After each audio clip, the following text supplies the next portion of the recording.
This is the OTB Television Network, a service of Capital District Off-Track Betting.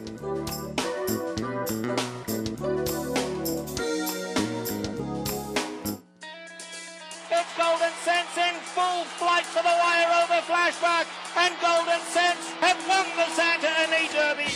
Orb have won the Kentucky Derby.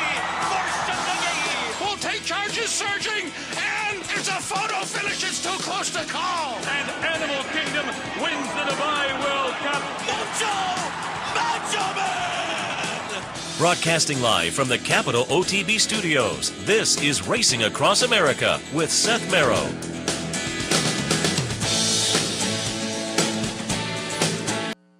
Good morning and welcome to Racing Across America. I'm Jeff Carl filling in for Seth Merrow. Thank you for joining me on this Tuesday morning.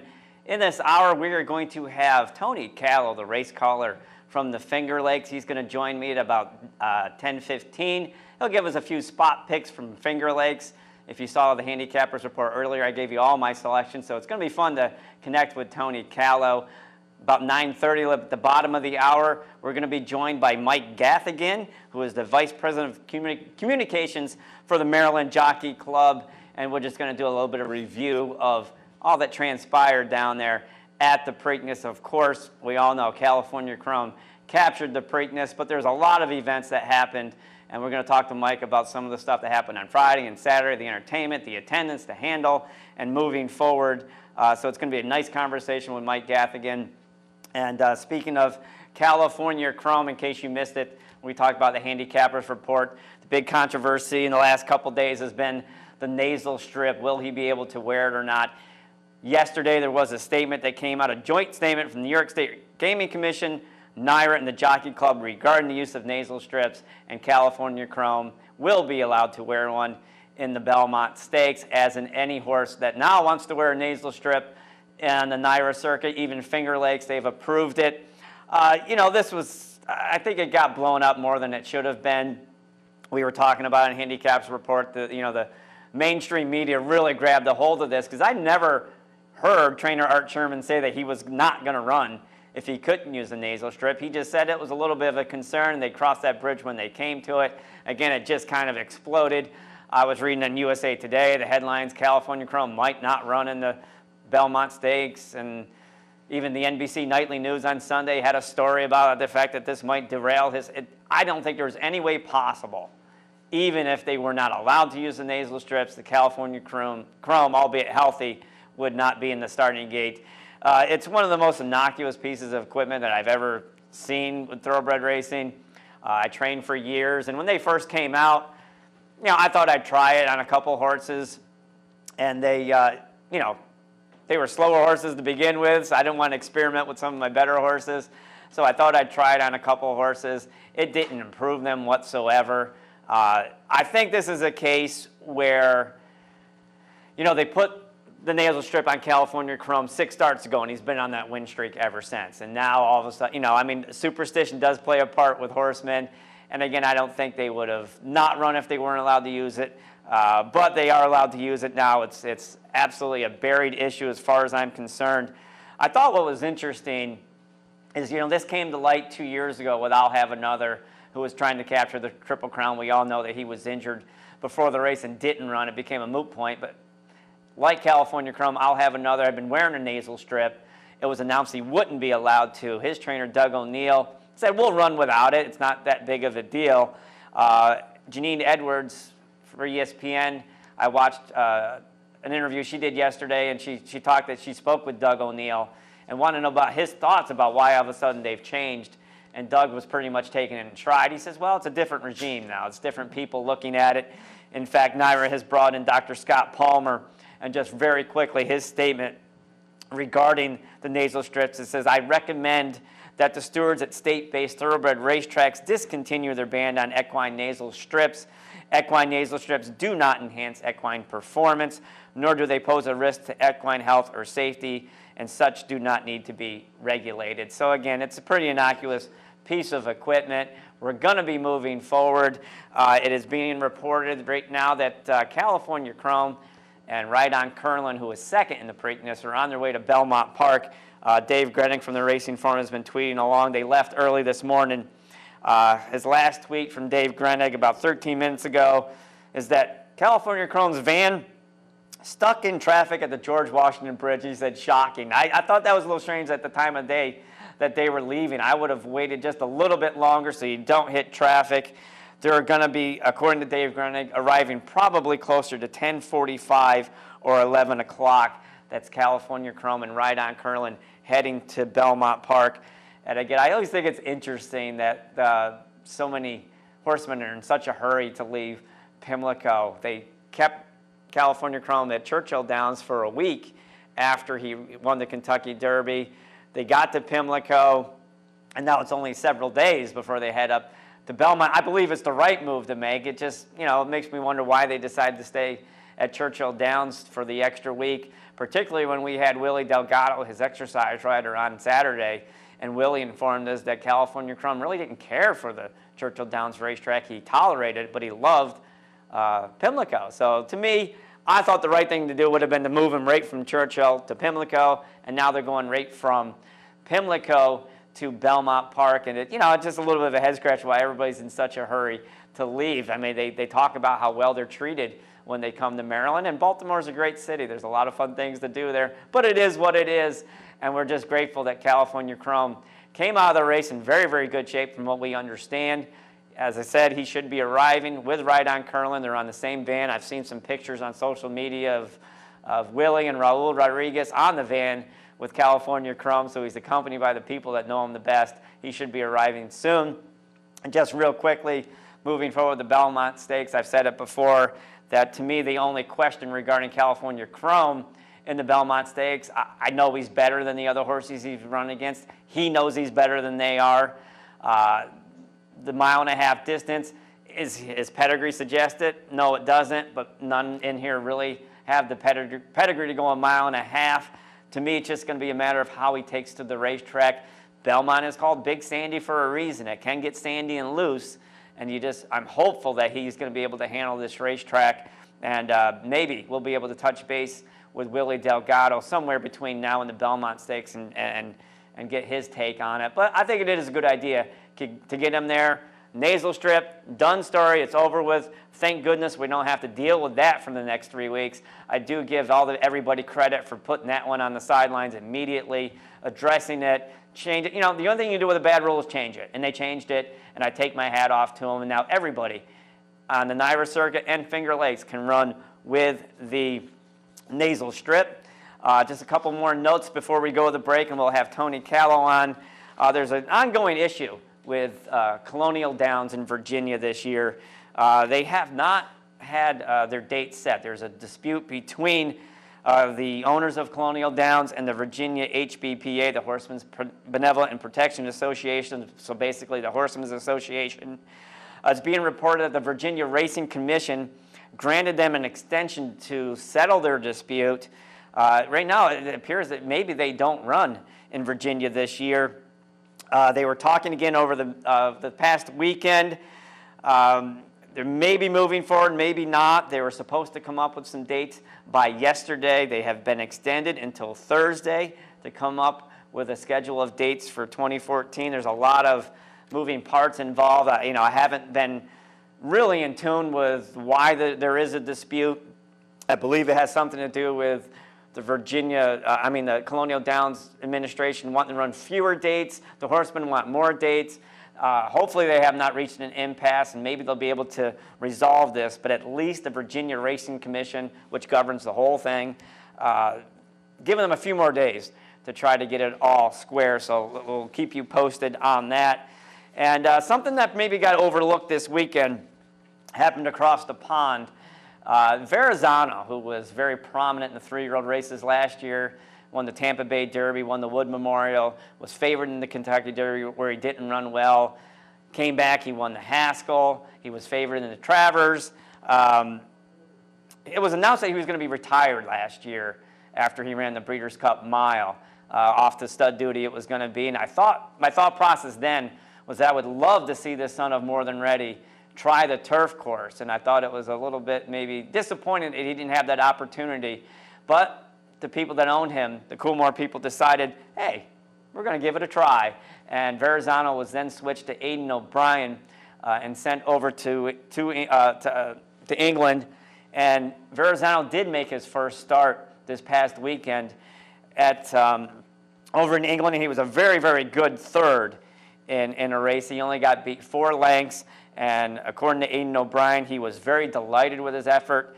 In fact, over the moon, as they like to say, he said over there. Right now, they are considering running him with Olympic Glory in the Queen Anne Stakes at Royal Ascot, the premier meet. So I think it's great to see that Verrazano is going to get the opportunity to try to turf this year, and we wish them the best of luck. And just real quick before we go to the break, and we'll be joined by Tony Callow, an update on Wise Dan, who had colic surgery on Friday. He continues to do very, very well. It is being reported that he will be leaving Rood and Riddle more than likely tomorrow and head back to, they haven't said whether he's going to go back to trainer Charlie LaPressy's racing stable at Keeneland, or he'll be going to Charlie's farm. That hasn't been stated yet, but they are saying that he's doing very, very well. And of course, that's great news. I've said it before, to me, if it was my horse, he'd never run again. He's not my horse. If they bring him back, that's their decision. I don't think he has anything left to prove. I just want to let everybody know that Wise Dan is doing fine and is expected to go home tomorrow from Rood and Riddle. So that being said, we are going to take our first break. And when we come back, we're going to be joined by Tony Callow, the race caller from Finger Lakes. So please stay with us. You're watching the OTB TV network. Missed one of our TV shows? No worries. Now you can catch all your favorite programs online. Simply log on to CapitalOTB.com and click on the YouTube link at the bottom of the homepage. And look for our new podcast coming soon. CapitalOTB.com. Log on today. The Capital OTB Handicapping Challenge Series is back. That's right. The 2014 Capital OTB Handicapping Challenge Series is back, and it's your chance to win thousands in cash and prizes, and a seat at the 2015 Handicapping Championship in Las Vegas. This month's contest is the King of the Hill on June 14th. So sign up today, online at CapitalOTB.com, or stop in at the Clubhouse Racebook. Using CapitalOTBBet.com is as easy as 1, 2, 3. 1. Simply log on with your username and password from the homepage.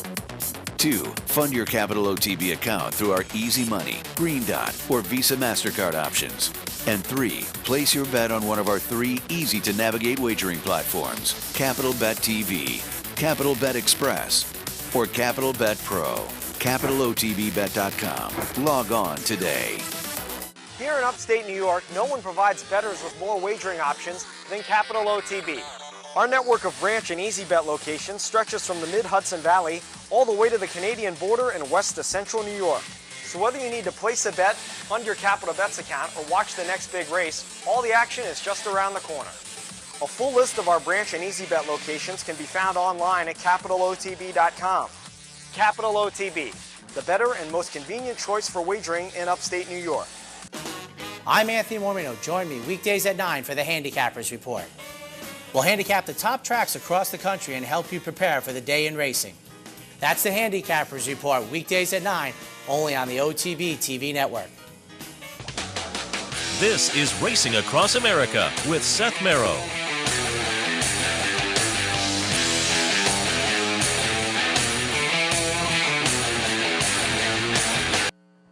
Welcome back to Racing Across America. Jeff Carl with you today. Thank you for joining us on this Tuesday morning.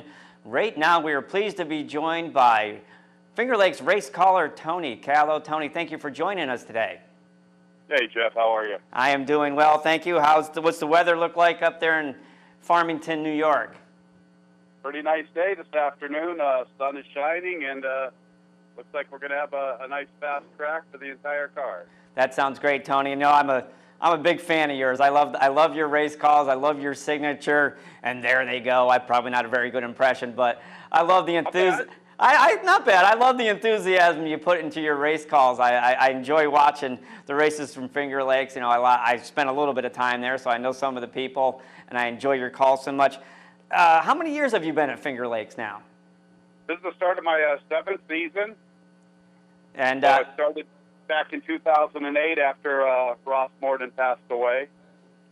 Yeah, I remember Ross. I went up there to ride for a little bit, and at the time Ross was doing a local cable racing show, and he asked me to join him one day, and he's talking to me before the interview got started. He's had a very kind of a soft voice and everything.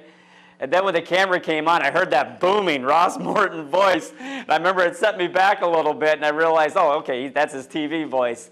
And but Ross was a great guy, and I think you stepped in there very, very nicely, and we certainly appreciate the calls that you're doing. Before we get into today's Finger Lakes card, you've got a few picks for us. We're going to look at the first, the third, and the fourth race. But just your thoughts on the Preakness that ran on Saturday. That was an awesome showing by California Chrome, no question about it. I thought it was more impressive than his Derby. I've heard some people say they thought the Derby was more impressive. The fact that Social Inclusion forced his hand and put him into an early drive for quite a long period, and he was able to shrug him off. And I felt he was holding the Ride on Curlin horse at bay throughout the stretch, and I was very, very impressed with it, no question about it.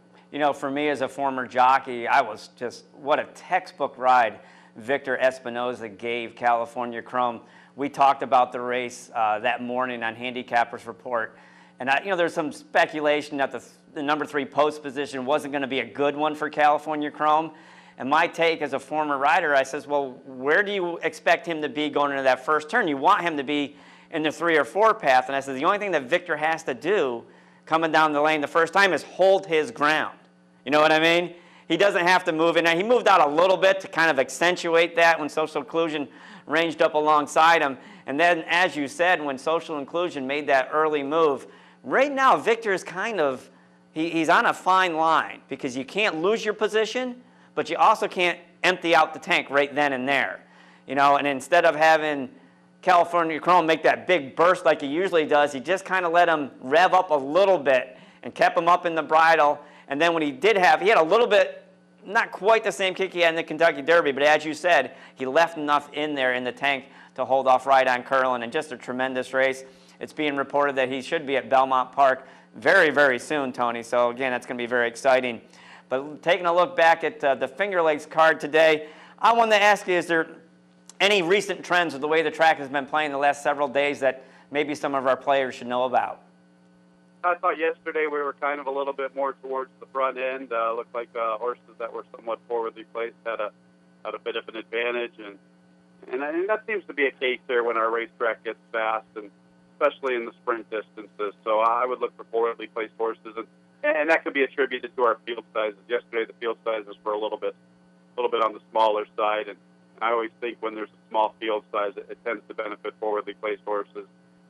Yeah, I mean, sometimes you'd think that it would be maybe the opposite. Maybe the horses behind don't have much more traffic they have to negotiate through, but we certainly appreciate that. And I wanted to ask you something. I handicapped Finger Lakes today, and I saw a name. Jeffrey Englehart's a trainer now. Where does he fall in the Englehart lineage? We know that Chris Englehart has the son Jeremiah. Where does Jeffrey fall in that? He is Jeremiah's. I believe he's his immediate brother. I'm not precise if he's the youngest, but he is definitely Chris's son and Jeremiah's brother. I'm just not sure where he falls into that. I don't know if he's the middle brother or the younger brother or what, but he is definitely a son of Chris. Is this his first year training horses, or was he? He trained last year, and I think the previous couple of years he appeared in the ownership line with Chris as the trainer, and I think last year was the first year that he trained locally. I'm not sure if he ever trained anywhere else, but I recall 2 or 3 years ago he was in the ownership line quite frequently, and now he has his own string of horses, and he does pretty good. I'm sure he does, and I'm telling you, I mean, what great teaching prospects he has right there in his own family. Chris Englehart, we know, he dominated Finger Lakes for years. He does very well in the NYRA circuit, as does Jeremiah. What a great job Jeremiah did last year with King Cresa, Ria Antonio also. So again, the Englehart family, they're just expanding and showing what great horsemen they are. That being said, Tony, why don't we take a look at the first race at Finger Lakes? How does it look for you? Well, it's like a 2-horse race to me, the 4 and the 3. Chit Chat Cat is quicker than Mo's Kitty, but Mo's Kitty is pretty tactical in her own right, and I think the 5.5 furlongs could be the key. You know, Chit Chat Cat has had a lot of success when she goes 5 furlongs, but when she gets that 5.5, it's not quite as she's not quite as effective as she is at the dash of 5 furlongs. You know, her distance record is 2 for 13 with 5 runner-up efforts. Definitely the one to beat. The race will go through her. I like the price a little bit more on the 3, and I like the company lines the 3 keep. Queen of the Lake was very impressive yesterday, running down Yanni. Now, Yanni was on the lead by herself yesterday after Wink and Fly had a little bit of trouble at the start. And for Queen of the Lake to wear her down in the final stages, I thought it was a very impressive victory. And there it is, Queen of the Lake in the company lines with Mo's Kitty. While Chit Chat Cat was beating up on some lessers, the Treen and Miss Dread. I thought the edge lied with the 3, Mo's Kitty. I handicapped Finger Lakes today. I gave a little bit of chance to Smarty's sister. I was just trying to find a little bit of value. You know, I know she didn't do anything in her race off the layoff. And, you know, it seems to me as some trainers there, I mean, maybe have their horses a little bit better prepared for that first race off that long winter break. I mean, is there certain trainers that you look for that do a better job of bringing their horses back from those long breaks? Well, obviously, you know, Jim Aquilano's been the mainstay the last couple of years with the horses on the comeback bid. And Chris Progno's been off to a good start. I can't knock the barn. I just think her going 5.5 furlongs, she only had 3 recorded workouts before her 2014 run. She didn't show me much in her first look, and it's going to be hard for me to see how she can turn the tables on Mo's Kitty. But Chris has been off to a good start. Jim Aquilano, of course, he's probably been the key the last 2 or 3 years. Seems like he gets off to a red-hot start each and every year of late. Sounds good. Tony, why don't we move along to race number 3 at Finger Lakes, 5 furlongs. It's a claiming event. You know, this race is basically a 3-horse race. This will kick off our pick 5. In my opinion, it's a 3-horse race with the 2, 3, and 4. I'm going to give a little bit of a price with the 3 Devonshire. Devonshire probably needed that race on the 10th of May. Ran pretty good. If you go watch the replay, this horse was matching Our Brave Warrior all the way till inside the 8th hole, and I think the comeback bid caught up to him. The horse has some past class. I remember when he was a 2-year-old with Carl Grusmark, a 2 or 3-year-old. He really caught my attention, and I thought he was a horse with a bit of a future. And you know what? He's done pretty good for himself. He's won 9 races, made over $150,000. He obviously needed the last start, and perhaps he could turn the tables on Our Brave Warrior. Devonshire at 6-1. I think Exact against the player with the foundation. He comes out of a couple of route races. This will be his 4th race of the current season, and he already had a race at Aqueduct, so he's a player also. But at 6-1, I'm going to give Devonshire a little bit of a look, trying to wake something up. I thought the racing today looked pretty formful, and I was trying to wake up something, and perhaps Devonshire's the horse. You know, I spent a little time at Finger Lakes in 1990, and I rode some for Joe Marino. And, you know, then Joe didn't have a lot of horses. Looking at his stats, I'm assuming he doesn't have a lot of horses right now. But I know he gives a lot of care, and he does a very good job with the limited horses that he does have. Yeah, you know, one thing I like about Joe is he's not afraid to make some claims. He had a pretty good feud going with M. Anthony Ferraro. And I say feud in the sense that they were claiming off one another. And I like that. I think that's one thing Finger Lakes lacks a little bit is nobody really claims off of each other. It's such a family-orientated racetrack out here. Everybody, you know, has been around here for a long time. Everybody's friends. I've never been at a racetrack where there's so many people that are related to one another in one sense. And I think if we could just get everybody to say, hey, you know what? Let's do it. Let's start claiming off of each other. It could really, really mix it up. And we've been asking for it for a few years, and it just doesn't seem to happen, and it's unfortunate. So, therefore, you know, that's why I made mention to Joe, and he deserves the credit for stepping in and making some claims. Because that's one thing Finger Lakes lacks a little bit. Seems like, you know, the same horses are always in the same barns, and everybody would just claim off of each other and say, you know what, no, all friendship besides ourselves, you know, let's try to make it as interesting as we can for the public. And we lack that a little bit, in my opinion. Yeah, you know, I completely understand. As I said, I spent about 6 months there, and yeah, everybody's related to somebody. It's an interesting dynamic, but I agree with you. If you get some activity in that claiming box. It does I make remember my first season, Jeff, when I was here, and a trainer told me, "Hey, don't make a habit of talking bad about somebody." And I'm like, "Well, I try not to do that." And he's all, "No, because everybody, in one way or another, they're kind of related, whether it's through a cousin, being married, or whatever." And he was right. So that was probably the best tip I got as soon as I arrived here in Western New York. Yeah, I know. I rode for Michael Ferraro, Jr., and Michael Anthony. We actually we took on Safely Kept one day, and they used to run the Budweiser Breeders' Cup up there. I was on a horse named Northern Crush for him, and Safely Kept came up for the race, and it was like 100 degrees that day. I mean, it was really, really hot. It was first week in July, and I broke toward the outside of her, and broke very, very sharply on Northern Crush, and decided, you know what, we're going into the turn. I'm thinking, it's 100 degrees. This is a racetrack she's not familiar with. So I took a chance, and I eyeballed her around the turn, and she just left me at the quarter pole. But I was able to hang out for second. But, you know, Michael said, Jeff, I give you credit for trying. And you know what? We went the first half in like 43-4. Wow. We were rolling. But it was a big feather in the cap for Michael to finish second. He's just done great things ever since then. Let's take a look. They might not have gone 43-4 for a half and a sprint here since. Probably not. Probably not. And, actually, I came from Northern California, and I had to make quite an adjustment with my interior fractions. I was like, whoa, I wasn't used to calling 3/4 in a route race in 1:16. Yeah, a little bit of an adjustment. I think you've handled it very, very well. Tony, why don't we take a look at race number 4 at Finger Lakes? It's a claiming event, 3 and up, which have never won 2 races, 5.5 furlongs, claim price $5,000. Well, not to go Captain Obvious or anything, but it looks like the 2 is probably the horse. She's the Sizzler. Showed speed in a race at Park, was victorious against Saybred, made in 25s in early March at Aqueduct, and now she's in for 5 for Chris and John, our local dynamic duo. She seems to be the horse. She's the inside speed. Goon Squad could show speed. Looks like her fractions are somewhat similar. I don't really have any excuses why Goon Squad faded last time. Perhaps it was 6 furlongs. She wasn't quite ready. Maybe she poses a threat. I think Garbage Pail Lil could improve, especially if she's a Sizzler, is softened up by some other speed. But I'll tell you what, Chris just returned to the races yesterday. He'd been serving, I think, a 14-day suspension, and his assistant, Manuel Gonzalez, really had the barn taking off, and Chris was able to get to the winner's circle yesterday. So it didn't take long for that connections of Chris, and whether it's his assistant, Manuel, or himself, to really heat up. And the Englehart barn, Chris Englehart barn's been going so good that I give the 2 a big edge. And quite frankly, 7-2, I just don't see it. I see this horse probably being closer to even money today. All right.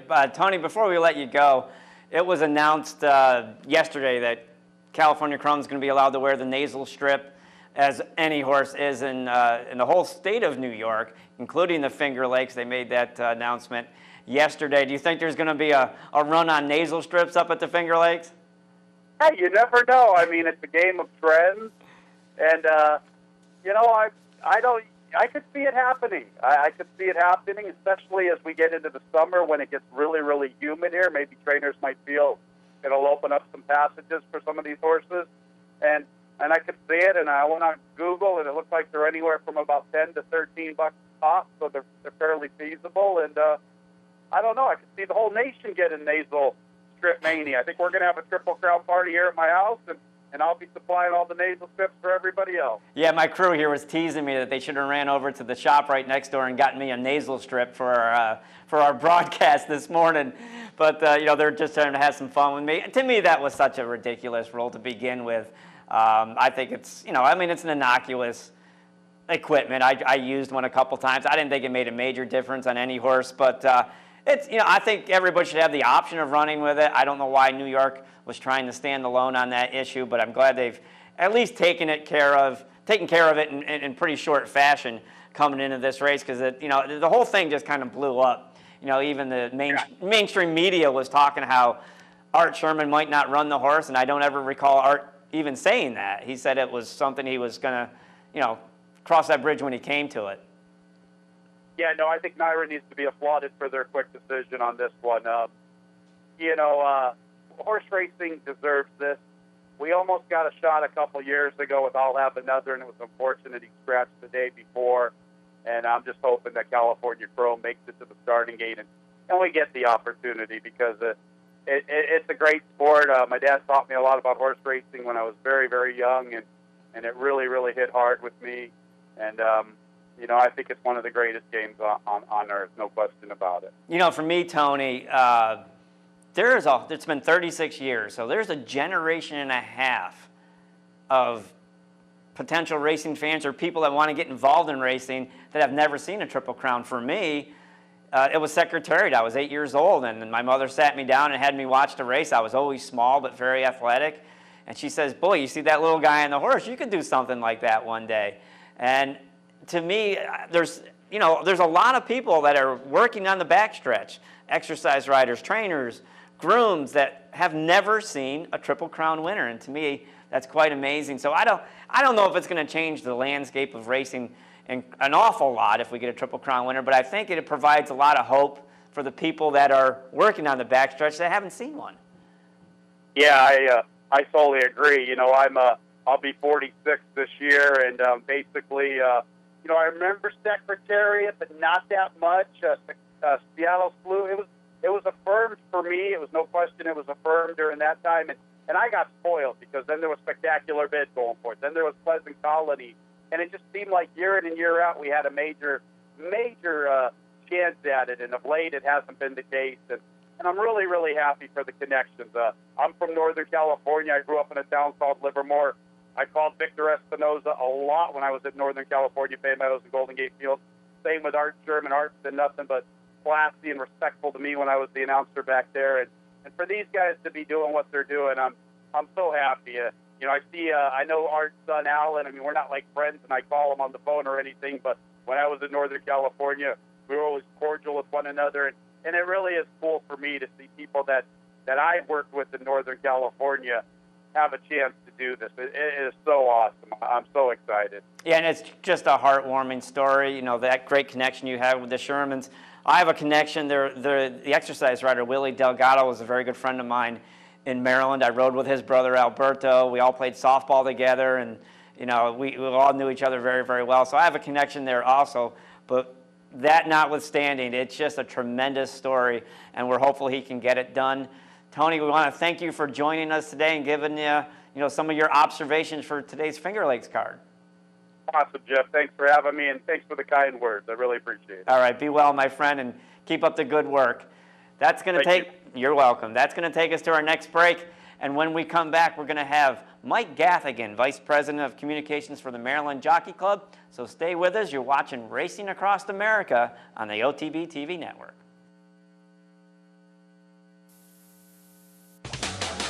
This is Racing Across America with Seth Merrow.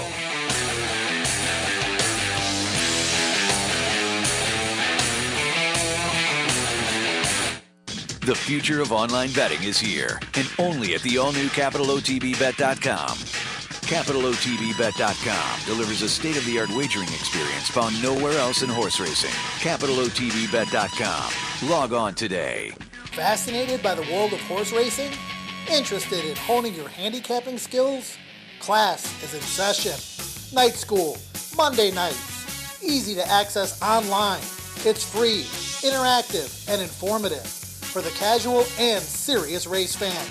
Horse Player Now Buzz. Live horses to watch emailed to you daily. Our eyes, your prize. Night School in the Buzz. Visit horseplayernow.com for details. Each morning on the OTB TV network, you get the very best in horse racing programming. Weekdays begin with the Handicappers Report, where professional handicappers share their selections and analysis of the day's racing. Followed by Racing Across America, a daily conversation with racing personalities from around the country.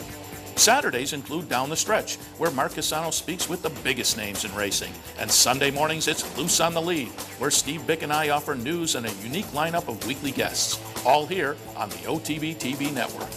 Funding your Capital OTB bet account is as easy as 1, 2, 3. 1. Easy Money. Clearly the fastest and easiest method of depositing funds into your account. Make deposits or withdrawals in just minutes. 2. Green Dot Money Pack. gives you instant access to your funds. Green Dot Money Packs are available at thousands of retailers nationwide.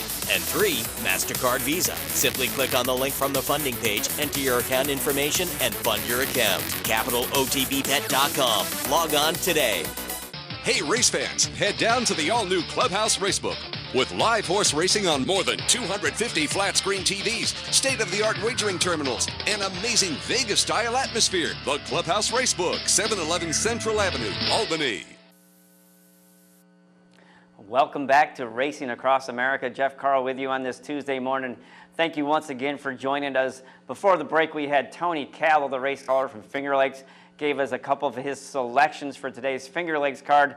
Now we are very pleased to be joined by Mike Gaffigan, Vice President of Communications at the Maryland Jockey Club. Mike, thanks for joining us this morning.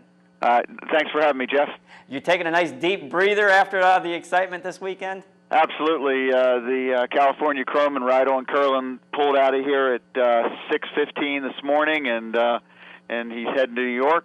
Probably, I know they were getting a police escort, so I'm not sure if he's here yet. I haven't looked on Twitter if he made it to the Belmont, but in reality, it's like a 4 hour and 15-minute trip if you catch it right. Yeah, actually, I was checking my Twitter feed, and Dave Grenick said he's heard that they got a little bit of traffic on the George Washington Bridge. Real shock there, right? Yeah, exactly. But you know, Mike, the focus this weekend was on Pimlico and the Preakness Stakes, but you know, I was there for 10 years, and I know what kind of hard work goes into not only the Preakness, but the day before the Black-Eyed Susan. And just a tip of the cap to you, your staff, and everybody down there for the great job you did. It had to be pretty heartwarming to hear co-owner Steve Coburn praise you guys in the post-race Preakness. How'd that make you feel? No, absolutely. I mean, Jeff, we hear it from the horsemen all the time, but and Lucas and Zito and Baffert, all those guys, the heavy hitters, have always talked about what a good job we do here. But I think Steve Coburn was the first one to publicly really trash Churchill Downs and the experience that he had. So, sure, it certainly gave my friend John Asher a headache that he didn't deserve. But it was it was also good to hear that the team from California Chrome liked the way they were treated here in Baltimore. Yeah, and as I said, the national focus is on Pimlico for those 2 days, but I know the preparation starts well before that. When do you and your crew and everybody start preparing for the Preakness? Well, I mean, we'll start having meetings for next year's Preakness probably the 1st of June, probably before this meet ends.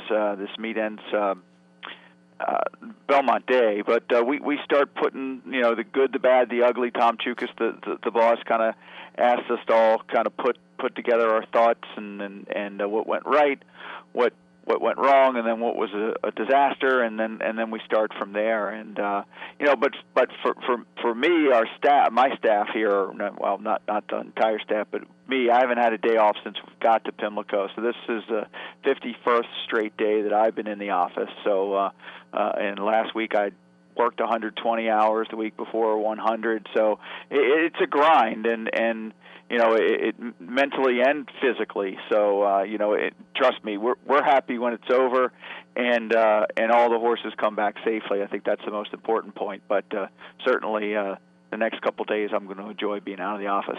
I'm sure you will. And one thing we wanted to mention is what a super job your track maintenance crew did. I mean, starting off your big events are on Friday with Black-Eyed Susan Day. I mean, what was going through your head when you saw that forecast that they were calling for biblical amounts of rain Thursday night into Friday? Yeah, and it changed a couple of times too, Jeff, where it was first it was like 12 to 8, and like midnight to 8 in the morning, and then they were talking about raining all day. But the track crew, like you said, after Thursday's last race, they sealed this racetrack, and they also did a really subtle job of kind of creating like little holes where the water could drain or could flow down right into the drainage, so the water wouldn't just sit on the track. But I got here at 4:15 on Friday. I left here after midnight, and it wasn't raining yet.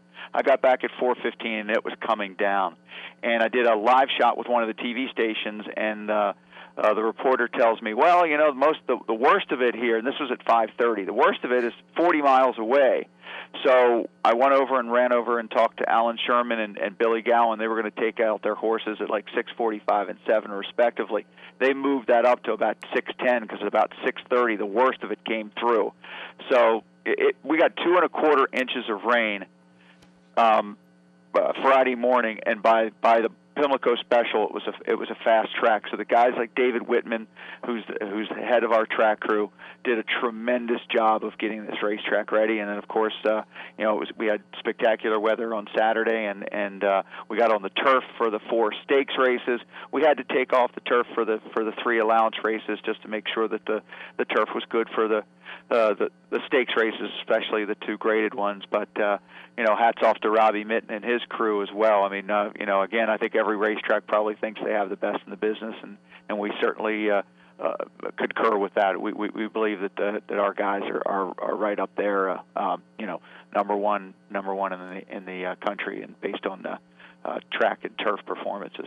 No argument there, and as you know, I live. Yeah, in you rode here. I lived in. You know all those guys. They were around when you were riding. Yeah, and I lived in Maryland for 10 years, and I know it's a meteorology nightmare there. They should not predict the weather more than 12 hours in advance. And it's always, even after the weather got out of here on just before the first race on Black Eyed Susan Day, literally, we were doing the bugle, and it was still raining, but the sky stopped right before noon, and then it was terrific. Yeah, but even then they were saying, hey, look, you're probably going to get a shower on Preakness Day, but it never materialized, and it always seems like there was a shower that comes by in the 4 or 5 o'clock hour on Preakness Day, but we got lucky this year. And again, the card ended up getting beat up on Friday, but we still had a pretty good handle. We had a good crowd, almost 35,000, and we had the handle was $11.5 million, which was about a little over $1.5 million less than last year. But if we would have stayed on the turf, we would have probably been $15-16 million in handle, because the card was outstanding on Friday. Well, your Friday card, Black Eyed Susan Day, we know it's catered more to the female side with the pink starting gate and a lot of the awareness for breast cancer. You also had the Lady Legends race today on Friday, and this is going to be the last year it was run. Any of your feelings on that? Well, when George Ann Hale, our racing secretary, came up with the idea in the first year, it was a grand slam. But I think at this point she was having trouble getting enough riders. So at 5 years, and they were getting older and kind of didn't really want to put in the work. I mean, quite frankly, it's as you know, it's difficult to get in shape, and it's a grind. I mean, we had two of the Lady Legends went down on Sunday, and Georgianne had to scramble to try to find new shooters. So it was crazy for her, and she had already knew in advance it was going to be the last year, and we started kind of promoting that the last maybe 6 weeks or so leading out of it. But it really was a big boom. Those ladies came into town, and they had a great time. They worked their butts off to get in shape to be able to ride again, and it got a lot of attention, especially the first year. And so it was good to have some girls go out on top, like Mary Wiley won the second year, and that was the last time she rode. Mary Russ won last year; it was the first time she rode, and Andrea Seafelt won the other day, and I'm sure that's it for her. So and Gwen Joxon the first year. So 4 out of the 5 winners went out on top, and not many could say that, right? Yeah, I'm friends with Andrea Seafelt. I've been following her on Facebook. Oh, she worked her tail off. And oh my goodness, yeah. Jeff, I told her the other day, she was in Georgianne's office one day last week, and I said, I don't know what you're going to get. I said, but you're the 4 to 5 favorite. She goes, it's all about the horse. It's all about the horse. I said, yeah, but she's been out here like she was regular, working as hard as she probably did when she was riding 5 or 6 a day and working in the morning. She ended up working. Of the 8-horse field, she worked 5 of those horses that ran in that race, and said that the one that she was on was probably the second best horse. Okay. But she got it done. She got up in the final jumps. Yeah, I was watching her progress. Again on Facebook, she would post how when she started getting ready a few months ago, and that was nice to see Ziggy, as we always called her, get the job done. And now she's into competitive rifle shooting. Oh, I know. Don't mess with her. Absolutely. And then also on Friday you had the Hall of Fame Jockey Challenge. You want to tell us about that? Well, that was a great idea. ExpressBet put up $50,000 to bring in the active Hall of Fame riders, and we ended up having 7 of the 8 of them. Gary Stevens really didn't want to take part because his knees are pretty bad. He's kind of limiting his mounts right now. So we had 7 of the 8, but then the weather really KO'd that because all 4 races were on the turf.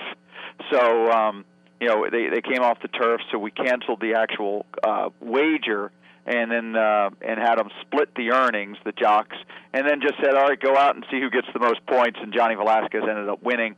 But the funny thing is, Jeff, is the first time Russell Bays had ever ridden at Pimlico, and 3 of his 4 mounts were scratched.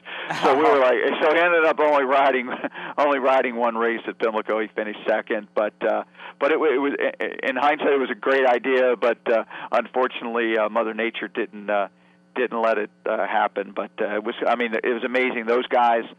Just the 7, forget about Stevens' numbers, but when I was writing the script for Rodman for the introductions, the guys won like 45,000 races for $1.6 billion in earnings, and that didn't include Stevens because I didn't have his numbers in there. So it's just amazing the stats that these guys compiled. Yeah, it was nice to see my friend Edgar Prado back there. I know he competed in the Hall of Fame Challenge.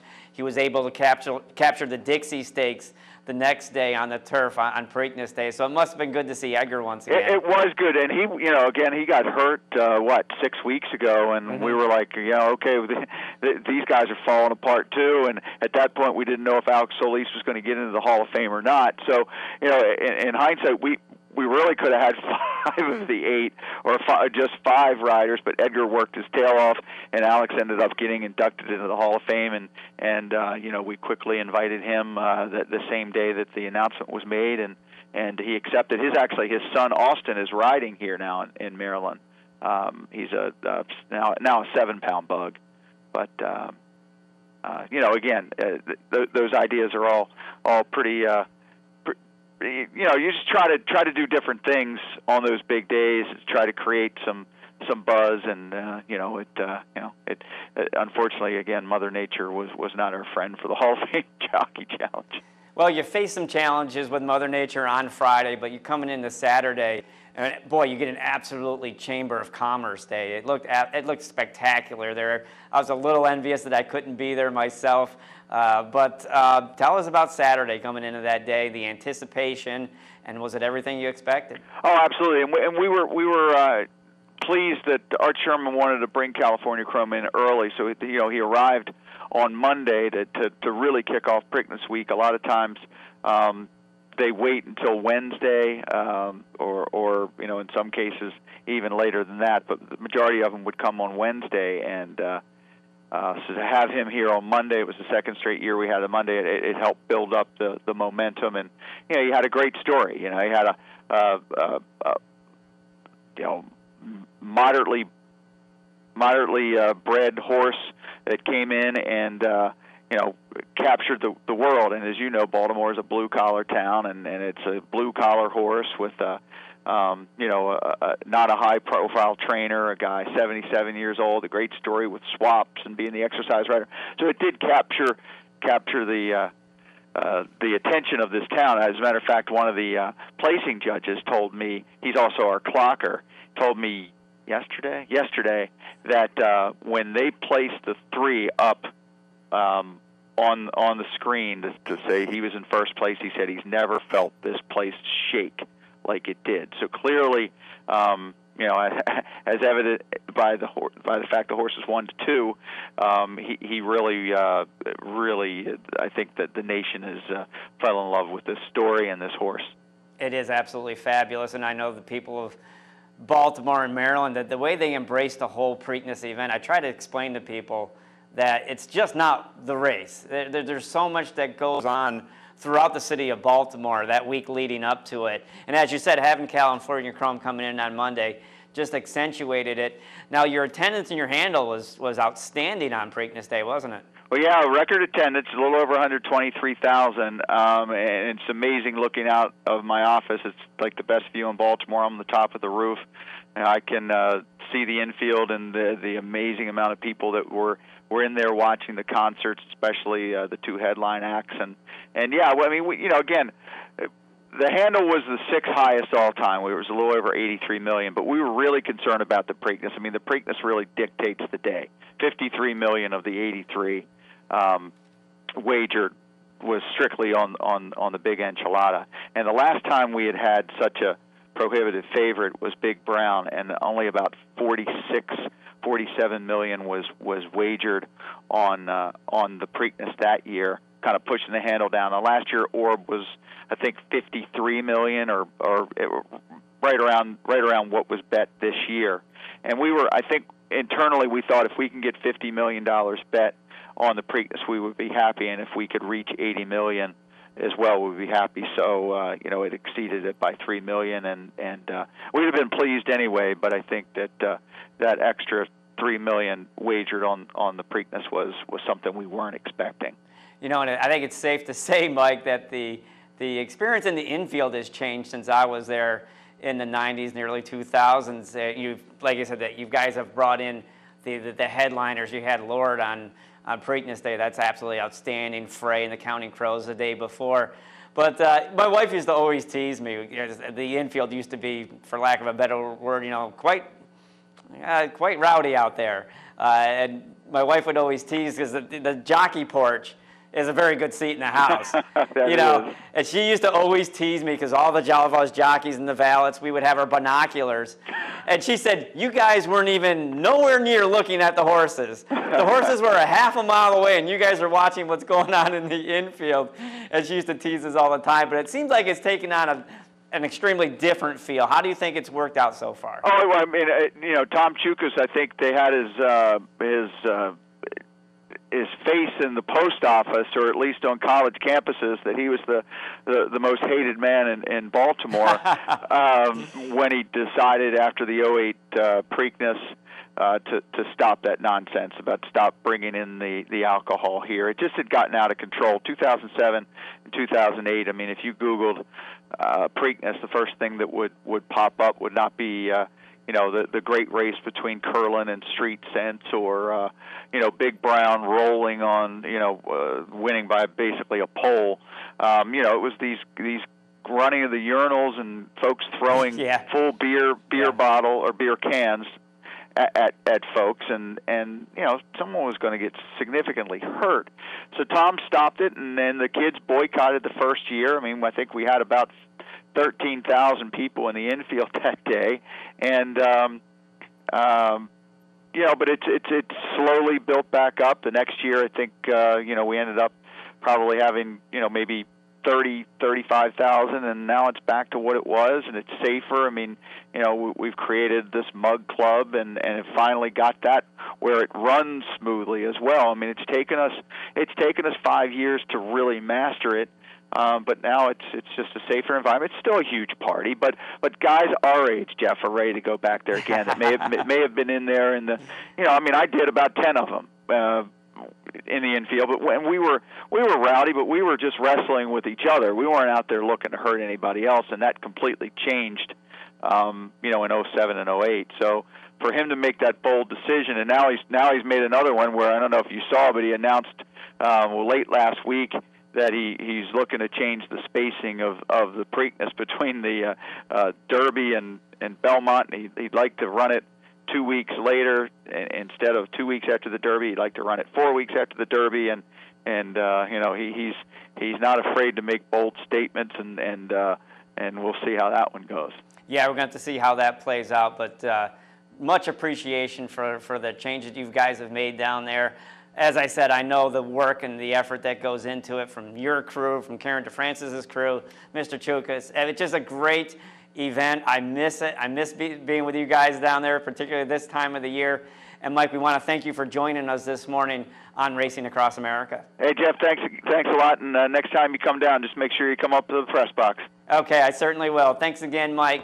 And that was Mike Gathigan, Vice President of Communications for the Maryland Jockey Club. And that's pretty much going to wrap up our show here today on Racing Across America. I'd like to thank our guest, Tony Callow from the Finger Lakes, and once again, Mike Gathigan from the Maryland Jockey Club. And just taking a quick peek here, he is there. California Chrome has arrived at Belmont Park safe and sound, so that's great news. So it's onward and upward from here. Nasal Strip's going to be on, and that's going to take care of Racing Across America for today. Once again, I'm Jeff Carl. Thank you for joining us. Have a spectacular day at the races.